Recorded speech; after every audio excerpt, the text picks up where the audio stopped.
You're born in a gibang, a courtesan house in Joseon, Korea, 1572. Your mother holds you for exactly 1 hour before the hengsi, the head Gisaeng, takes you away to check your fingers, your feet, your face. She nods once. You'll do. Your name goes into the gijo, the government registry, before you can even cry for milk. Most children inherit their father's name. You inherit your mother's chains. They call it jongmobo, the law of following the mother. Daughters of Gisaeng become Gisaeng. No exceptions. Your fate was sealed before you took your first breath. That's how it starts. Your life as a Gisaeng. You're 6 when training begins. The hengshi lines up 15 girls in the courtyard and says, 10 of you will become first-tier Gisaeng. The rest will be sold to dock taverns, where sailors pay in rice, cloth, or whatever a desperate man can barter. Look at a girl beside you. She's your competition. The girl beside you is Wolhyang. She's 7, sold by her father after her mother died in childbirth. She's trembling. You take her hand anyway, because competition is tomorrow's problem, and loneliness is tonight's. Your mother visits between performances, smelling of rice wine and other men's breath, cheap incense clinging to her sleeves. She teaches you to hold a gayagum before you can properly hold a brush. Your fingers are your fortune, she whispers.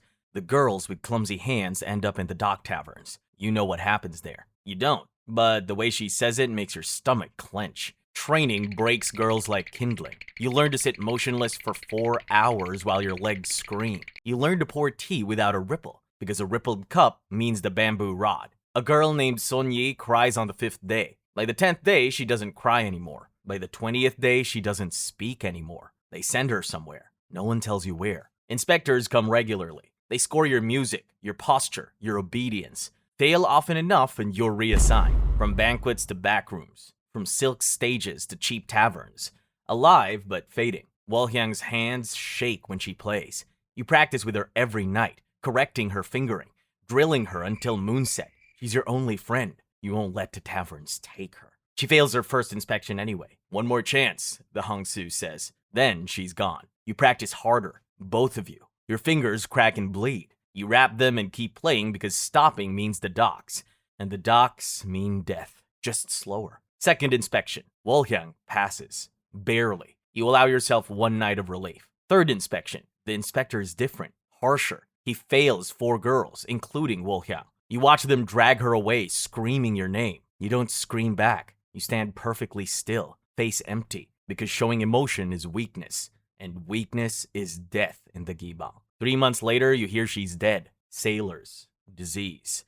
12 years old. You stop making friends after that. By 10, you're learning classical Chinese alongside the sons of Yangban nobles. You memorize poetry, study philosophy, train your voice until it can make drunk men weep. The irony burns. The most educated women in Joseon are also the lowest. You have the mind of an aristocrat and the body of a slave. Your mother is demoted that year, 30 years old, too old for first-tier performance. They give her a sewing needle instead of a gayagum. You visit her in the back rooms where fading Gisaeng go to be forgotten. She looks at you with hollow eyes and says, be better than me. Be so good they can never throw you away. You look at her, bent over silk with ruined fingers, and you see your future. Unless you're exceptional, unless you're perfect. Are you exceptional? You don't know yet. You're 12 when they put up your hair. The coming of age marker that tells the world you're no longer a child. The ceremony costs someone a fortune. A wealthy merchant pays for the privilege. He's 53, smells like fermented bean paste, and tonight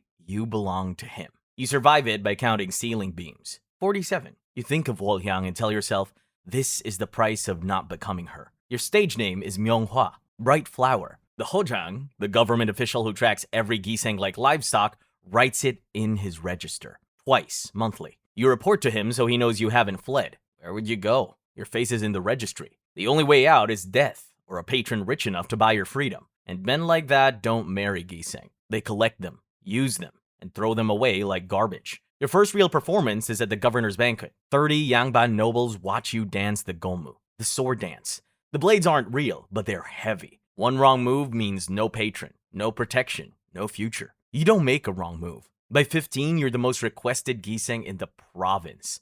You're a celebrity in silk chains, famous for talents that will never free you. You take a lover, a young scholar named Junwoo who writes you real poetry. He talks about buying your freedom, running away together. You let yourself believe him for 3 months. Then his father finds out. Yangban don't marry Gisaeng. Junwoo is shipped to a distant posting. His farewell letter is 4 lines long. You burn it without crying. The older Gisaeng have a saying, love is a luxury for women who own themselves. You're 17 when the royal court summons you to perform. You perform a court zhongje, slow, exact, rehearsed until your joints feel carved from wood, before the ministers who've read your poetry. The king himself nods approval. They offer you a position at court, first tier Gisaeng. You say yes. What else can you say? Court life is a different prison. A rival spreads rumors you seduced a married minister. Scandal sticks to Gisaeng like ink to paper. You survive by becoming indispensable, trading information the chief minister's spies can't gather. It's not freedom, but it's power. You're 20 when the Japanese invade,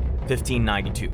Hideyoshi's army takes Seoul in 3 weeks. The court flees north. You're left behind because entertainers aren't worth saving. You're assigned to General Keyamura's retinue in Jinju after the fortress falls. 70,000 Koreans lie dead.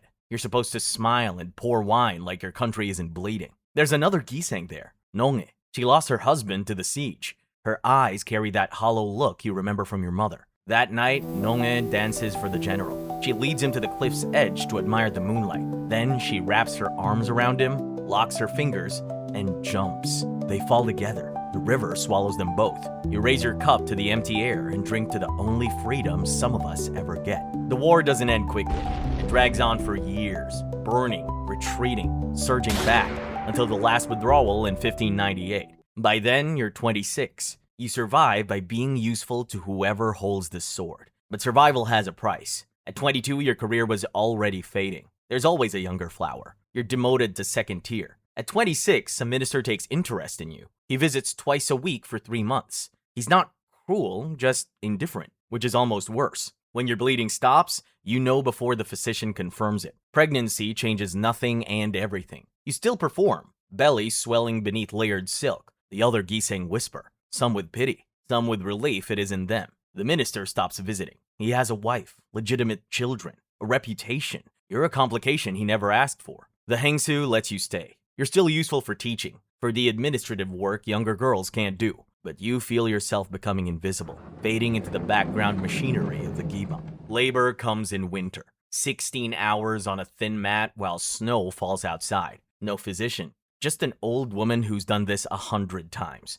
Her hands rough but steady. You bite through leather to keep from screaming, because screaming is weakness, and you've spent 26 years learning not to be weak. A girl. Of course it's a girl. You hold her for exactly 1 hour before the Hengsu takes her back to check her fingers, her feet, her face. She nods once. She'll do. And just like that, you understand your mother in a way you never did before. The hollow eyes, the desperate whispers, the way she looked at you like you were both her greatest joy and her deepest wound. The Hojang comes 3 days later with his ledger. He writes your daughter's name in the Gijok before she can even focus her eyes. You watch the brush move across paper, each stroke a chain link forged. Daughter of Gisaeng. Gisaeng. No exceptions. You name her Yunbi, Silver Rain, something beautiful, because her life will give her little else. You take students to stay relevant. One girl, Chinhyang, has real talent. Never fall in love, you tell her. She doesn't listen. A young nobleman named Yi Mongryong writes her poems, sneaks into the Gibang at midnight, promises her the moon. You've heard these promises before. You've buried girls who believe them.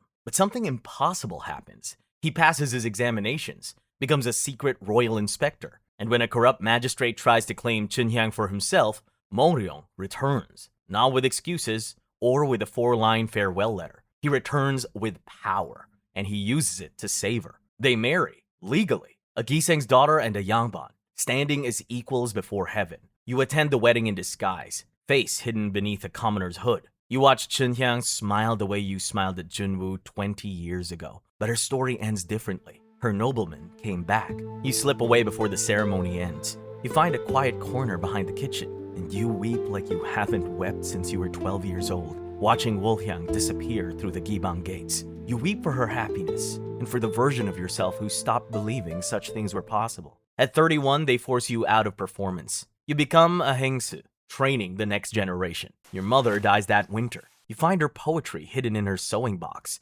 verses she never showed anyone. They're beautiful. They're heartbreaking. She was brilliant, and no one ever knew. You start writing too. Sometimes your own lines. Sometimes you borrow safer words. You copy a sijo attributed to the famous Gisaeng poet, Hwang Ji-ni. On that, I might capture the essence of this deep midwinter night. and fold it softly into the waft of a spring moon quilt, then fondly uncoil it the night my beloved returns. You're 43 when the cuffing starts. Consumption. A lifetime of cold floors and silk that looks beautiful but offers no warmth. Your students gather in the final weeks. You tell them about Nonge and the cliff, about Chunhyang's impossible love, about your mother's hidden poetry. Remember, you whisper.